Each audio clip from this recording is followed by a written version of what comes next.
breaking political news to bring you. Another big name contender has just dropped out of the race for the Democratic nomination. New Jersey Senator Cory Booker has suspended his campaign. He put out a video on Twitter announcing the move and thanking his supporters. Saagar. That's right. Yeah, let's take a listen to that. So now I recommit myself to the work. I can't wait to get back on the campaign trail and campaign as hard as I can for whoever is the eventual nominee and for candidates up and down the ballot. But for now, I want to say thank you. Campaigning over this last year has been one of the most meaningful experiences of my life. Meeting you, meeting people across this country who believe, who know that we may have challenges right now in our nation, but together we will rise.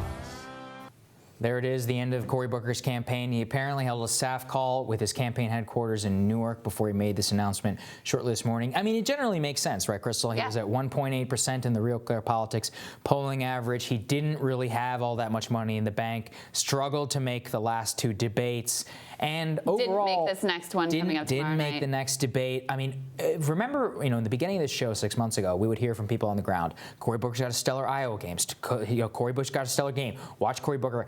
It just never materialized. The money, the establishment, I mean, everybody tried to make Cory happen. Nobody gave him more speaking time than the mainstream media relative to where he was polling. And it just goes to show you that having this media-centric message is not enough in the 2020 race. You have to have a real theory of the case. Cory Booker ran because for no real reason other than he just wanted to be president, and he didn't have an underlying ideology as to where the country needed to go. Yeah, no, that's so true. Yeah. And we'd talk to people on the ground in Iowa. He checked all the boxes, right? He had the right resume. He had a trailblazing identity. Lots of money, lots of connections in the donor community. He banked a good number of endorsements right out of the gates. It seemed like this thing was poised to take off. And he was always he always got almost the most speaking time at each of the debates. He had lots of opportunities to make something happen, and it just never really came together.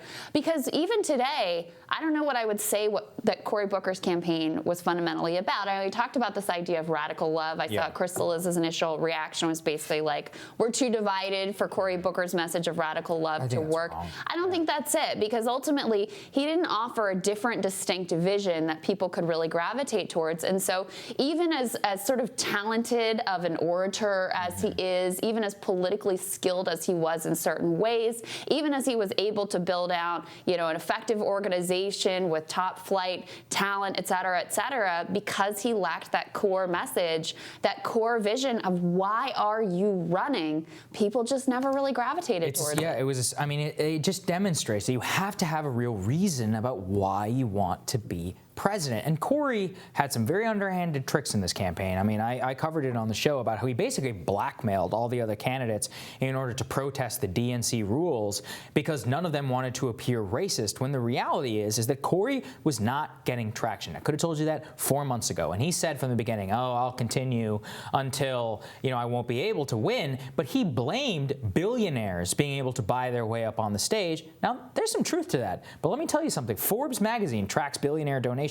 Cory Booker had the second most amount of billionaire donations campaign, only one billionaire short of Kamala Harris. So what are we learning about this? We're learning that just because a whole bunch of billionaires and establishment people are giving you money does not mean that you're going to be able to win the nomination. And I think the real key here is that there's not that many people who support Cory Booker. This is more about an establishment media failure. It's a failure of giving far more disproportionate time and attention to somebody like Cory Booker and not an Andrew Yang, a Bernie Sanders actual movement about the actual issues that are animating the presidential race. Nobody's more of an impeachment war drum beater than Cory Booker. And you know what? I guess, he was talking about how he was worried about the impeachment trial would affect the presidential race. I guess he doesn't have to worry anymore because, he's got nothing to worry about. Yeah, he's got nothing to worry about. Yeah.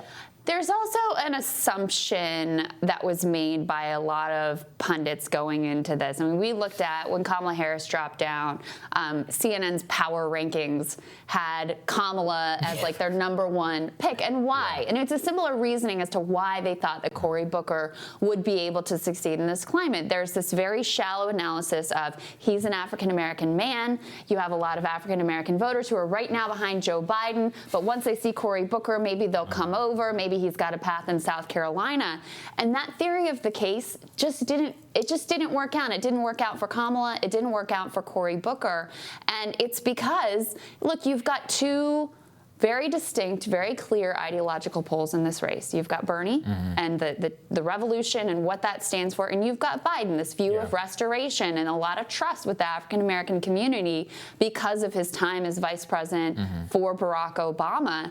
And people were pretty happy with those picks. They weren't really looking around ultimately for a whole range of different options, especially when you have a lot of candidates who sounded very similar, who didn't have anything particularly new or different to say. It just didn't resonate. There's no difference between a Cory Booker and like an Amy Klobuchar. There really isn't, right? I mean, there's maybe a few quibblings on a criminal justice bill and like what they might, put forward. Same with a Kamala Harris, but that ideology is very well represented in Joe Biden. Yeah. So why not just vote for Joe Biden? That's just something that he could never surmount. I believe we have a list here of all of the people who have dropped out of the presidential race. So, I mean, you can see there that, Marianne Williamson, I was actually very sad to see Marianne Williamson go. Marianne. But, Julian Castro was out of the race. He endorsed Elizabeth Warren and Kamala Harris. Booker, and of course, and Harris really being the two biggest names that we saw there. Who do you think that he's going to endorse, Krystal? Because I bet you his phone is ringing off the hook now from Biden, Klobuchar, and Elizabeth Warren. We saw that Julian Castro decided to go with Elizabeth Warren. Where do you think Cory Booker's going to go? Well, it's very interesting because you and I followed this last week. We didn't talk about this on the show, though I thought about talking about it. Friend of the show, Kyle Kalinske, had tweeted out this clip of Elizabeth Warren dancing, and he kind of said, he made this point about, listen, don't take the advice of whatever your advice, just be your authentic self. And Cory Booker took that tweet and essentially accused Kyle of being sexist, which is ridiculous. Kyle mocks everyone. Doesn't matter your race or gender or sexual orientation or anything else.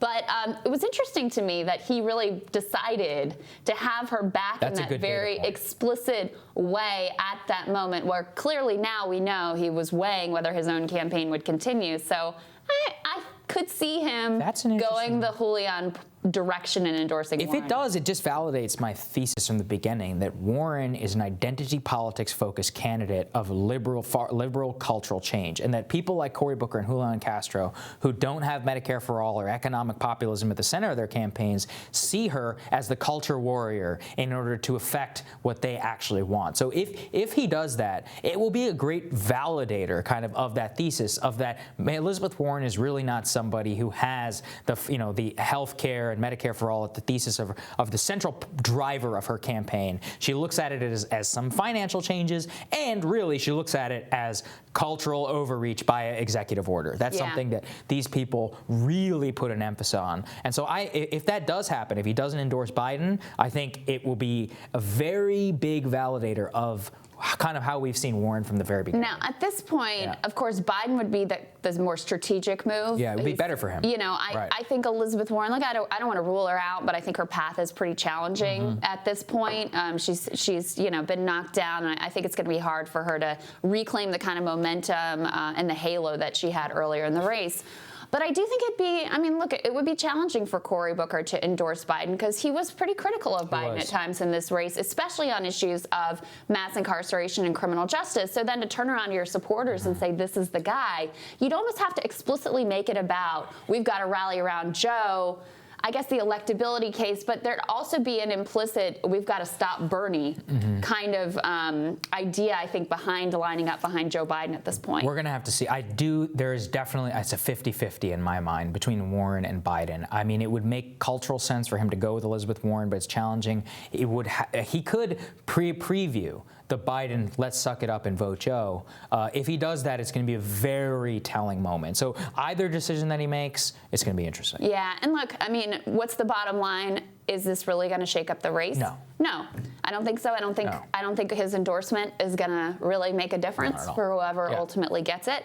But it's always interesting to look at these events, to look at a campaign like his that a lot of pundits saw a lot of promise in. He's got all the skills necessary, the money necessary, built the organization necessary, and it just falls flat. It's such an interesting microcosm and little natural experiment to figure out more about our politics, what resonates with voters and what doesn't. So Cory Booker, congratulations on the campaign. He'll be running for re-election to the Senate, and you have not heard the last of him. Certainly not. All right, we'll have more for you after this.